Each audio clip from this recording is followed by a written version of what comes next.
여러분 안녕하십니까? CJB 아침 뉴스입니다.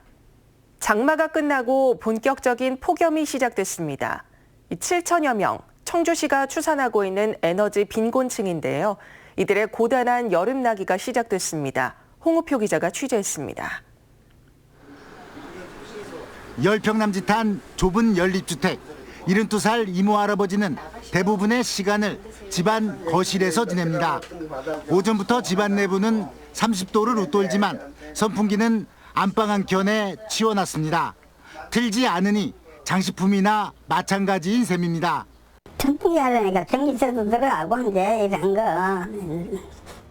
여건이 그러네 여건이. 그러면 또 내가 참으면은 줄일 수 있으니까. 무더위 쉼터 역할을 하는 경로당을 찾을 수 있는 노인들은 최소한 낮 동안에는 폭염에 비켜서 있습니다. 에어컨 밑에서 화투를 치고 수다를 떨고 저녁까지 함께 먹으면 하루해가 어느덧 저물기 때문입니다. 궁금해갖고 전화도 하고 안 오면 혹시 어디 아픈가 가다 노인애들이 또 쓰러졌는가 서로 도와서 우리 이렇게 단합이 돼가지고. 청주시가 파악하고 있는 에너지 빈곤층은 7천 명 남짓. 온열 질환자를 방지하기 위해 800곳이 넘는 무더위 쉼터를 운영하고 앞선 사례처럼 집에서만 머무는 노인들에게는 폭염 대비 재난 도우미가 수시 확인하는 체계를 갖췄습니다. 매일 폭염 기간에 매일 안부를 확인하고요. 독거노인 지원센터에 생활관리사 120명과 안전관리원 15명을 배치해서 저희 관내에 중점 관리가 필요한 5천 명의 독거 어르신들을 관리하고 있습니다. 지난 95년 미국 시카고를 덮친 무더위로 사망자가 속출하면서 세계적으로 재난 차원에서 대비책이 마련되고 있는 폭염. 4년 뒤 똑같은 상황에서 사망자가 7분의 1 수준으로 줄어들 수 있었던 것은 지금처럼 에너지 빈곤층의 사회적 고립을 막는 안전망 구축이었습니다. CJB 뉴스 홍표입니다. 지난 일요일 원인 모를 엄청난 거품이 하천 하류로 떠내려왔던 사건 전해드렸었죠. 관할 지자체가 주변 공장과 인근 마을 등 오염물질 최초 방류 지점을 추적했는데 그 원인은 여전히 오리무중입니다. 주민들은 불안하기만 합니다. 진기훈 기자입니다. 지난 28일 새벽 청주 옥산면 금계리 병천천 일대에 엄청난 거품이 떠내려왔습니다. 주민들은 놀란 가슴을 쓸어내려야 했습니다. 이제 평생 처음 보는 광경이었고 매우 놀라기도 했고 또 화도 나고 그랬죠. 여기가 상당히 깨끗한 내과였었는데 오염물질의 성분은 세제 등에 쓰이는 계면활성제로 추정되는데 관할 지자체는 거품의 양으로 볼 때 방류된 오염물질이 상당할 것으로 추정하고 있습니다.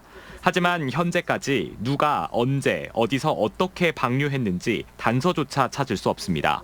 다만 오창읍 성재천과 용두천이 만나는 곳에 있는 한 우수관에서 오염물질이 나온 걸로 추정되고 있습니다. 오염물질이 처음으로 버려졌을 것으로 추정되는 우수관이 시작된 곳은 이곳 한적한 농촌 마을입니다. 마을에는 CCTV도 없는 데다 일반 주민에 의해 많은 오염물질이 버려졌을 가능성은 낮은 걸로 지자체는 판단하고 있습니다.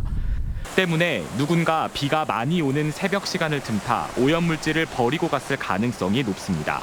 문제는 이럴 경우 범인을 찾는 게 거의 불가능하다는 데 있습니다.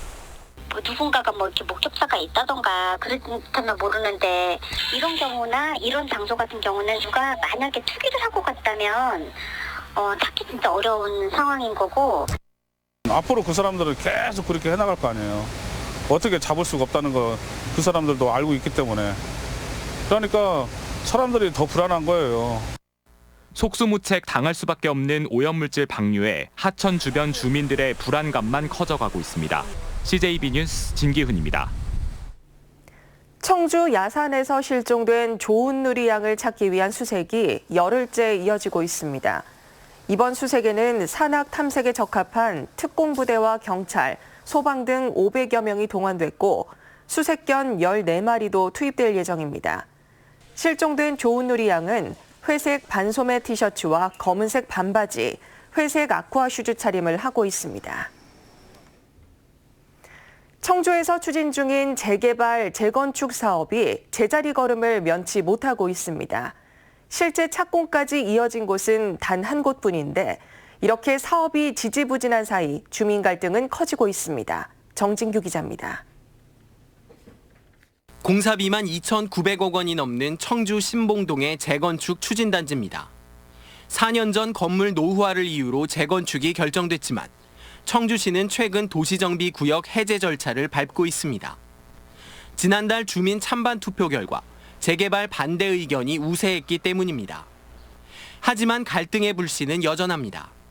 재건축 찬성 측은 투표의 절차적 하자를 지적하며 연일 집회를 이어가고 있고 관리 감독을 해야 되는데 관리 감독이 안 됐기 때문에 저희는 그걸 믿을 수 없다라는 거죠. 반대 측은 사업성이 없단 기자회견을 열며 조속한 해제를 촉구하고 있습니다. 기존의 재건축이 사업성이 없기 때문에 정비구역 해제 외에는 다른 대안이 없었기 때문에 우리가 추진을 하는 것이고요. 재건축과 재개발을 둘러싼 갈등은 이곳뿐만이 아닙니다.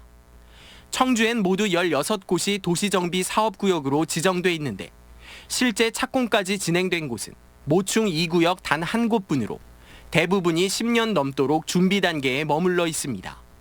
이런 사이 아파트 미분양 장기화와 입주 분담금 등 각종 문제가 불거지며 찬반 주민 간 불협화음도 커지고 있는 겁니다.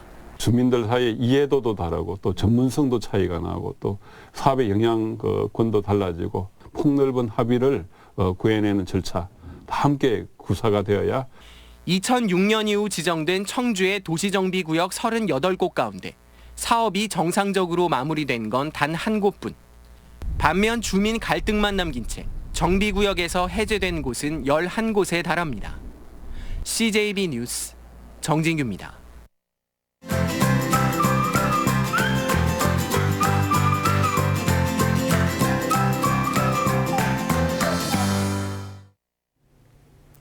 본격적인 휴가철이 시작되면서 피서 떠나는 분들 많으실 텐데요.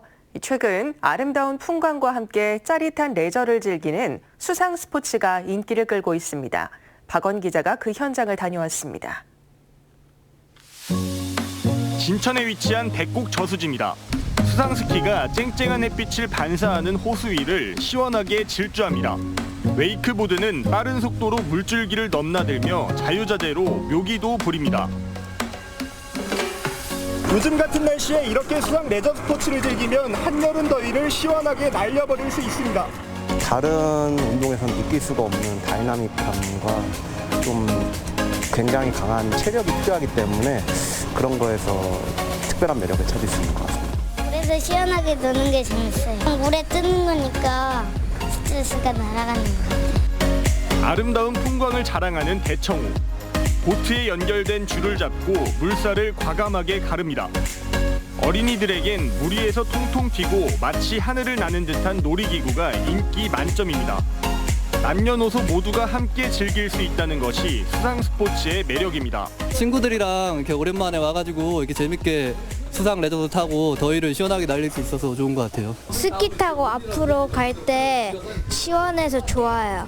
스릴을 만끽하며 스트레스를 날려버리기 위해 수상 레저를 찾는 사람들이 급증하고 있습니다. 날씨가 더운 만큼 대청호 자락에서 더위를 이겨내며 수상스키나 웨이크보드, 물놀이 기구를 타며 이용하시는 분들이 점점 많아지고 있습니다. 수상 레저 스포츠는 충주와 제천, 단양 등 충북도 내 곳곳에서 체험할 수 있습니다. CJB 뉴스 박원입니다. 2019 충주 세계 무예 마스터십이 한 달 앞으로 다가왔습니다. 대회조직위원회는 현장 중심 체제로 조직을 전환하고 막바지 홍보에 속도를 내고 있습니다. 장원석 기자입니다. 이시종 기사 등 대회 조직위원회 50여 명이 참석한 추진 상황 보고회가 충주에서 열렸습니다. 조직위가 현장 중심으로 전환된 이후 첫 공식 보고회입니다. 관심을 모았던 개회식은 종합운동장에서, 폐회식은 충주 체육관 광장에서 열기로 했습니다. 세계 연맹에 속한 태권도와 유도 등은 충주 호암 건국대 체육관에서 열리고, 전통 스포츠인 크라시와 팽칵실락, 씨름 택견 등은 교통대와 장애인형 국민체육센터 등에서 개최됩니다. 2,400여 명의 해외 선수단을 위해서는 3개의 호텔과 5개의 선수촌이 운영됩니다. 세계 랭킹뿐만 아니라 일부 종목의 경우 올림픽 출전권까지 주어져 우수 선수들의 대거 참여가 점쳐집니다. 종합적으로 관리할 수 있는 시스템이 없었습니다. 그래서 이번에 저희들이 종합관리 운영 시스템을 개발을 해서 이번에 적용을 하는 것으로 이렇게 추진을 하고 있습니다. 11개 시군 단체장들도 당파를 초월해 대회 알리기에 팔을 걷어붙였습니다. SNS를 통해 다음 주자를 지정하는 릴레이 홍보전에 나선 겁니다. 청주와 충주 두 곳에서 채화되는 성화의 최종 주자는 극비사항으로 국제대회 격을 높여줄 인물로만 알려졌습니다. 대회 조직위원회는 2019 충주 세계 무예 마스터십에 국제적인 유명 인사들과 선수들이 대거 참여하는 만큼 성공 개최로 충북의 저력을 전 세계에 보여주겠다고 밝혔습니다. CJB 뉴스 장원석입니다.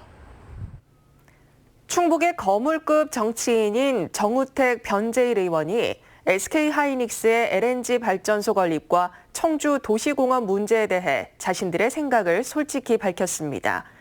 찬반 논란이 첨예하게 계속되고 있는 지역 현안에 대한 사선 국회의원의 입장을 구준혜 기자가 정리했습니다. SK하이닉스는 2023년까지 청주 테크노폴리스에 570메가와트 용량의 LNG 발전소를 건립할 예정입니다. 그러나 환경단체는 미세먼지 원인 물질을 다량 배출할 거라며 강하게 반발하고 있습니다. 정우택 의원은 시민들의 건강을 고려해 반대한다고 밝혔습니다. 근본적인 원인은 불안정한 전력 수급에 있다고도 주장했습니다. 탈원전 정책을 이 정부가 변화하지 않는 한은 SK는 이걸 질 수밖에 없을 거다. 변재일 의원은 정전에 따른 피해 사례를 제시하며 안정적 전력 공급이 필요하다는 입장입니다. 한전에서만 전력을 받는다면 새로 설치해야 할 고압선로 문제로 더 큰 민원이 발생할 수 있다고 덧붙였습니다. 반도체 산업의 특성을 이해하고 반도체가 대한민국 경제에서 지역 경제에서 미치는 영향들을 고려한다면은 아마 불가피한 선택이다. 현재 진행형인 청주 도시공원 문제에 대해 정우택 의원은 청주시와 중앙정부를 동시에 비판했습니다. 중앙정부가 지방자치단체에서 해결할 수 없는 것을 뻔히 알면서도 중앙정부조차도 좀 손을 놓고 있는 게 아닌가 이런 생각이 같습니다. 변재일 의원은 개인적 견해임을 전제로 시민단체 등이 요구한 전체 공원 매입은 바람직하지 않다고 밝혔습니다. 다른 지역도 계속 문제 제기되면서 거기에서도 그런 해결 방법을 요청하게 되거든요. 그걸 감당할 수 있는 능력이 청주시의 재정적이 있느냐. 일본의 경제보복에 대해서는 두 사람 모두 국내 부품 산업을 발전시킬 기회로 삼아야 한다고 입을 모았습니다. CJB 뉴스 구준혜입니다. 청주지방검찰청 최경규 신임 검사장이 취임했습니다. 최경규 검사장은 취임사에서 지역 부정부패 척결과 서민 다중피해 범죄 수사에 주력하겠다고 밝혔습니다. 사법연수원 25기인 최경규 검사장은 대구지검 특수부장과 제주지검 차장검사 등을 역임했습니다. 2019 청원생명축제 입장권 예매가 오늘부터 시작됩니다. 입장권 가격은 성인 5,000원, 청소년 이하 1,000원으로 금액만큼 축제장에서 현금처럼 사용할 수 있고 청남대 입장료 2,000원 할인 혜택도 있습니다. 올해 청원생명축제는 9월 27일부터 10월 6일까지 오창은 미래지 농촌 테마공원에서 열립니다. 생산자와 소비자가 직거래하는 괴산 홍고추 시장이 오는 3일 괴산 농산물 유통센터 광장에서 개장합니다. 홍고추 시장은 개장 이후 닷새마다 열리며 이번 달 28일까지 운영됩니다. 괴산군은 가뭄과 병충해로 지난해보다 수확량이 줄어들어 약 50톤가량의 홍고추가 거래될 것으로 전망했습니다. 다음은 오늘 도내에서 열리는 행사를 안내해드립니다. 청주에서는 2019 여름철 물놀이 안전체험 교실이 오전 10시 30분 미원면 청석굴에서 운영됩니다. 증평에서는 영화 쥐라기 공연 무료 상영이 오후 7시 군립도서관에서 있습니다. 단양에서는 영화 롱 리브 더 킹 무료 상영이 오후 2시와 7시 30분 문화예술회관에서 있습니다. 끝으로 날씨입니다. 청주, 보은, 옥천, 영동에 폭염경보가, 나머지 전 지역에 폭염주의보가 발효 중인 가운데 오늘 한낮 기온이 35도까지 오르겠습니다. 청주, 영동의 낮 최고 기온이 35도까지 오르며 가장 덥겠고 충주, 제천 32도의 분포를 보이겠습니다. 당분간 맑거나 구름 많은 가운데 33도로 웃도는 불볕더위와 열대야가 기승을 부리겠습니다. 건강관리에 각별히 유의하시기 바랍니다. 이상으로 CJB 아침 뉴스를 마칩니다. 고맙습니다.